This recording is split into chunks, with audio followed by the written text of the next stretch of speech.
Hello and good afternoon. फिर से एक बार सबका स्वागत है quick birds and prelims rewind through history series में। और हमेशा की तरह आज भी हम कुछ ऐसी चीज़ देखने वाले हैं कि जिसको बेसिकली यूपीएससी आजकल फॉलो कर रही है एग्ज़ाम पर्सपेक्टिव से। जो हम टर्मिनोलॉजी बेस अभी थोड़ा सा हाइलाइट्स देख रहे हैं उसमें आज हम देखने वाले हैं मुगल पीरियड में जो कल्टीवेटर का क्लासेस रहता था।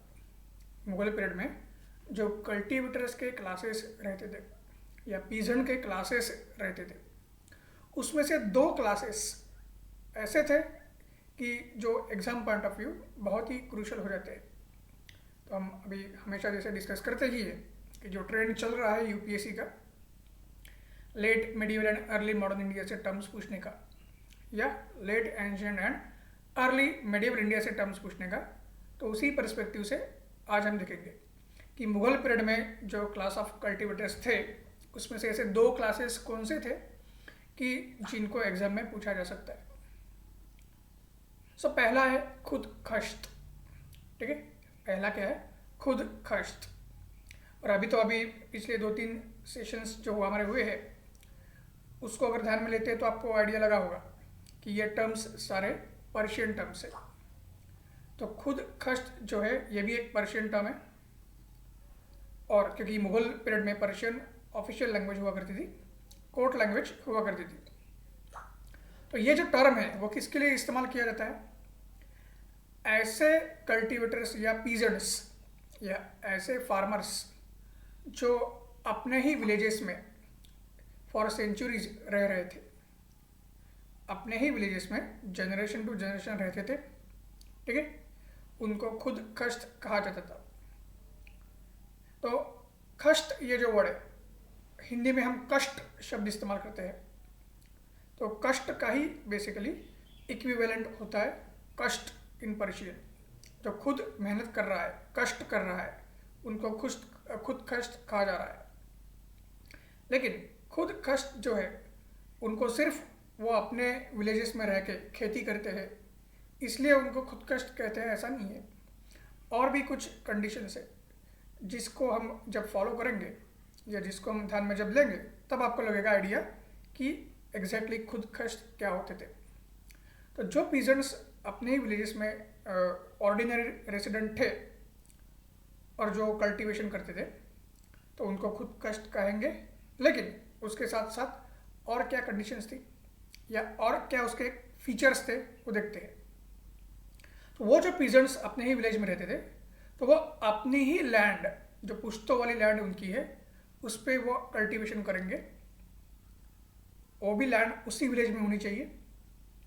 ठीक है, वो जो लैंड है वो उसी विलेज में होनी चाहिए और वो लैंड उनकी खुद की थी तो उनको और एक वर्ड से नाम आपका जाना जाता है।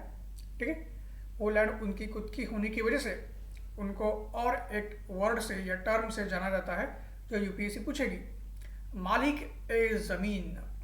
ठीक है, वो अपनी ही ज़मीन के मालिक थे, तो उनको मालिक ए ज़मीन भी कहा जाता था। उसके साथ साथ उनके अपने खुद के इक्विपमेंट्स एंड एग्रीकल्चर इम्प्लीमेंट्स हुआ करते थे। जो सब कुछ अपना है, अपने ही विलेज में रह रहे, उसी विलेज में उनकी खुद की लैंड है जिनके लिए उनको मालिक ए ज़मीन कहा जा रहा है, और उस लैंड के ऊपर जो एग्रीकल्चर वो करेंगे उसके लिए जो इक्विपमेंट्स और इम्प्लीमेंट्स चाहिए वो भी उनकी खुद की है। तो जाहिर सी बात है, खुद की लैंड है तो उनको लैंड रेवेन्यू पे करना पड़ेगा। तो डायरेक्टली वो लैंड रेवेन्यू पे करने वाले कल्टीवेटर्स थे। बट पुश्तो वाली ज़मीन थी, सालों साल, centuries for centuries, generation to generation उसी विलेज में रहते थे, तो कंसेशनल रेट से वो लैंड रेवेन्यू पे करते थे। ठीक, उनको एक खास वो प्रिविलेज मिलता था कि उनको कंसेशनल रेट से लैंड रेवेन्यू पे करने का प्रिविलेज दिया गया था। और उस प्रिविलेज की वजह से उनको और एक टर्म यूपीएससी पूछेगी आपको, उस प्रिविलेज की वजह से उनको क्या कहा जाता था? रियायती। ठीक, रियायत मतलब छूट। रियायत ये भी पर्शियन उर्दू टर्म है, रियायत मतलब छूट। ठीक, सो उनको लैंड रेवेन्यू पे करते वक्त थोड़ा सा डिस्काउंट मिलता था, छूट मिलती थी, कंसेशन मिलता था, तो उनको रियायती कहा जाता था। ये टर्म बहुत ही क्रूशल है एग्जाम परस्पेक्टिव से। और फॉर सेंचुरीज उसी विलेज का पार्ट होने की वजह से जाहिर सी बात थी ऐसे जो खुद कष्ट फार्मर्स है और उनकी जो फैमिलीज है वो जो उस विलेज की पंचायत या उसकी जो गवर्निंग बॉडी जो भी होगी उसका वो पार्ट रहते थे। ठीक, एक ऑर्डिनरी रेसिडेंट होने की वजह से वो विलेज की पंचायत या उसकी जो भी गवर्निंग बॉडी होगी उसका वो पार्ट रहेंगे। तो यही फीचर्स यूपीएससी पूछेगी, इसमें से कौन से फीचर्स खुद कष्ट को लागू होते थे, कौन से फीचर्स लागू नहीं होते थे, ये सब यूपीएससी पूछेगी। इसलिए मैंने बताया कि उनके कंडीशन या फीचर्स जानना ज़रूरी है। फिर हम देखेंगे तो खुद कष्ट का जो एटीट्यूड है अपने पुअर ब्रदर्स या भाइयों के लिए वो भी अच्छा दिखता है। खुद कष्ट के पास खुद के अपने इम्प्लीमेंट्स थे, बुलक्स थे, ठीक है, कैटल था और बाकी सब जो लॉजिस्टिक ज़रूरी था एग्रीकल्चर के लिए वो सब था। उनमें से कुछ ऐसे थे कि जो और भी अच्छे वेल ऑफ थे, उनके पास सरप्लस प्लाउ था, सरप्लस ब्लॉक था, तो वो अपने गरीब भाइयों को जिनके पास नहीं था उनको भी देते थे। तो उनका वो एटीट्यूड या बिहेवियर भी दिखता है हेल्पफुल। ठीक है, ये भी पॉइंट ध्यान में रखना है। और ये एस्पेक्ट और ज़्यादा इंपॉर्टेंट क्यों हो जाता है, लास्ट ईयर ही यूपीएससी ने जो अपना 2021 का प्रीलिम्स था उसमें ही खुद कष्ट के बारे में पूछा था। क्योंकि खुद कष्ट जो है उनको महाराष्ट्र में मिरासदार कहते थे। ठीक है, खुद कष्ट जो है उनको महाराष्ट्र में मिरासदार कहते थे, ये पॉइंट ध्यान में रखिए। और यही टर्म यूपीएससी ने 2021 में match the following in the sense कि कौन से टर्म्स और उनका जो फंक्शन या फीचर सही तरीके से मैच कर रहा है उसके बारे में पूछा गया था वो टर्म। मिरासदार बहुत इंपॉर्टेंट है। और उसी टर्म को जैसे खुद कष्ट को महाराष्ट्र में मिरासदार कहेंगे तो राजस्थान में उसको घारू हल कहेंगे। हल मतलब प्लाउशेयर, ये आप ध्यान में रख सकते हो। हल मतलब प्लाउशेयर, तो घारू हल, घारू मतलब घर का, खुद का। ठीक है, तो घारू हल ये राजस्थान में कहते थे उनको। और ये जो खुद कष्ट है इनके बारे में जो भी इंफॉर्मेशन है हमें खास करके अबुल फजल का जो ऐन ए अकबरी है उससे मिलती है। और महाराष्ट्र राजस्थान में जो लैंड रेवेन्यू रिकॉर्ड्स थे 17th और 18th सेंचुरी के उससे भी मिलती है। तो ये एंगल्स भी यूपीएससी के लिए बहुत इंपॉर्टेंट है एग्जाम पर्सपेक्टिव। ठीक है, तो आइए अभी देखते हैं खुद कष्ट के बाद और दूसरा कौन सा क्लास ऑफ कल्टीवेटर था। दूसरा जो इंपॉर्टेंट क्लास ऑफ कल्टीवेटर है जिसके बारे में यूपीएससी पूछेगी वो है पाही कष्ट। वो क्या है, पाही कष्ट और ये कष्ट। तो पाही कष्ट क्या है, अगर खुद कष्ट एक पर्टिकुलर विलेज में रहते थे, ठीक है, तो पाही कष्ट जो है वो दूसरे विलेज से आके एक नए विलेज में जाएंगे। ठीक है, दूसरे बाहर से आएंगे, दूसरे विलेज से आएंगे एक नए विलेज में और वहाँ पे बेसिकली वो कल्टीवेशन करेंगे। पाही कष्ट कौन है, जो बाहर के विलेज से आएंगे और नए विलेज में आके वो कल्टीवेशन करेंगे। ठीक है, लेकिन उसमें भी दो बातें थी। अगर आप बाहर के विलेज से आते थे और उस विलेज नए विलेज में आने के बाद उस विलेज का पार्ट बन गए, वहाँ पे आपने रहना शुरू कर दिया और फिर कल्टीवेशन किया, ठीक है, तो उनको फिर रेसिडेंट कल्टीवेटर या रेसिडेंट पाही कष्ट माना जाएगा। क्या बताया मैंने कि आप ओरिजिनली बाहर के विलेज से आ गए, जैसे माइग्रेंट लेबर आज भी आता है वैसे, तो वो माइग्रेंट्स थे, वो आ गए, अगर नए विलेज का वो पार्ट बन गए, उसी विलेज में रहना शुरू किया और फिर रहने के बाद वहाँ कल्टीवेशन शुरू किया, तो उनको पाही कष्ट कैसे कहेंगे, उनको रेसिडेंशियल जो पाही कष्ट है उनको कहा जाएगा। उनको क्या कहा जाएगा, रेसिडेंशियल पाही कष्ट कहा जाएगा। और अगर वो डेली बेसिस के ऊपर बाजू के विलेज में वो रहते हैं, ठीक है, और जो दूसरा विलेज है जहाँ पे एग्रीकल्चर का स्कोप अच्छा है, तो बाजू के विलेज से आएंगे जहाँ पे एग्रीकल्चर का स्कोप है उस विलेज में आके आपका कल्टीवेशन करेंगे, ठीक है, और फिर निकल जाएंगे।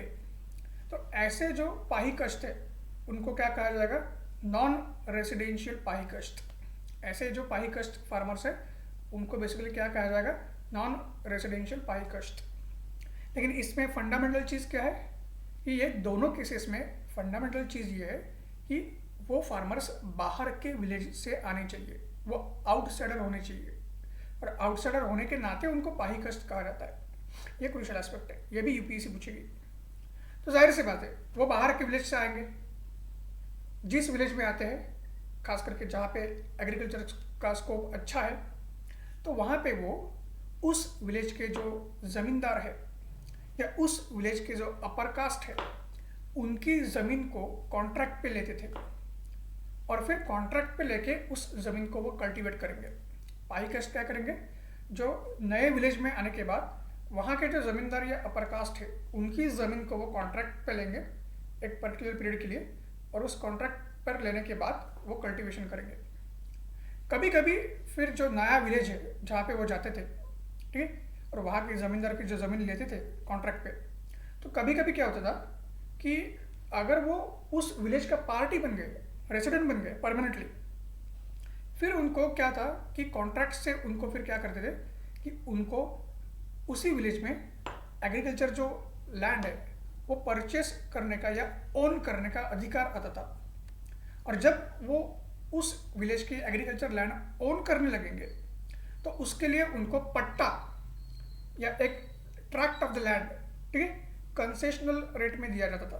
ठीक है, तो उनको ओनरशिप जो दी जाती थी कंसेशनल रेट में बाद में दी जाती थी।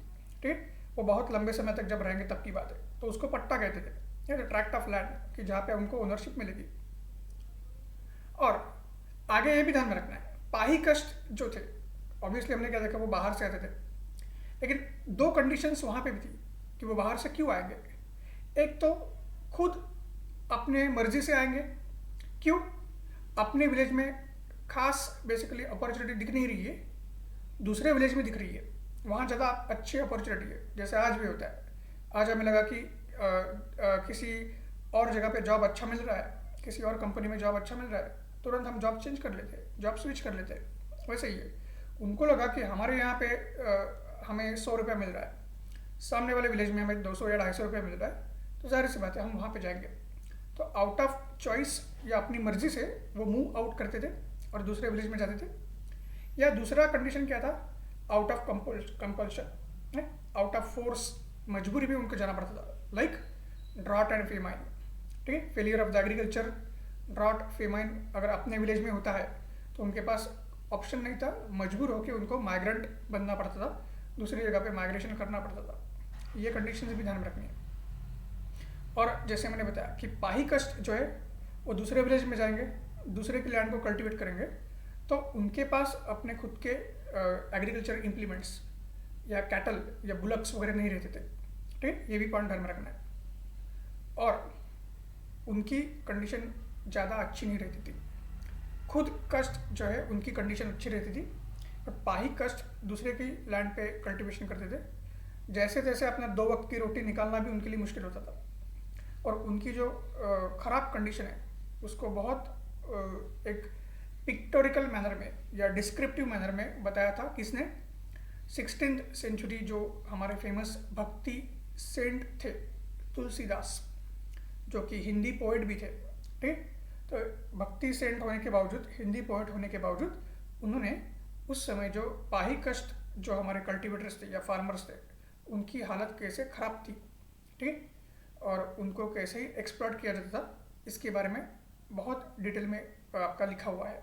उनका जो भक्ति लिटरेचर है उसमें उन्होंने बहुत डिटेल में लिखा हुआ है।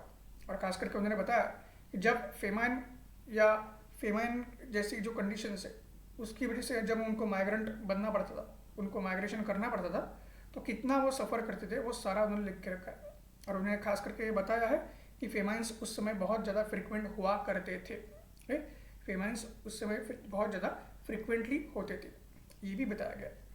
सो ये बहुत ही जो हमारा एग्ज़ाम ओरिएंटेड एस्पेक्ट है, आज हमने देखा है 2 क्लासेस ऑफ कल्टीवेटर्स, खुद कष्ट और पाही कष्ट। सो डेफिनेटली प्रीलिम्स पर्सपेक्टिव से सारे एंगल्स मैंने बताया है और आपको डेफिनेटली वो बहुत बढ़िया से काम में आएंगे एग्ज़ाम में। तो आज हम यहीं पे रुकेंगे, फिर एक बार मिलेंगे और एक कड़ी से जहाँ पे आपको एग्ज़ाम ओरिएंटेड एस्पेक्ट्स मैं बताऊँगा। तब तक के लिए नमस्कार।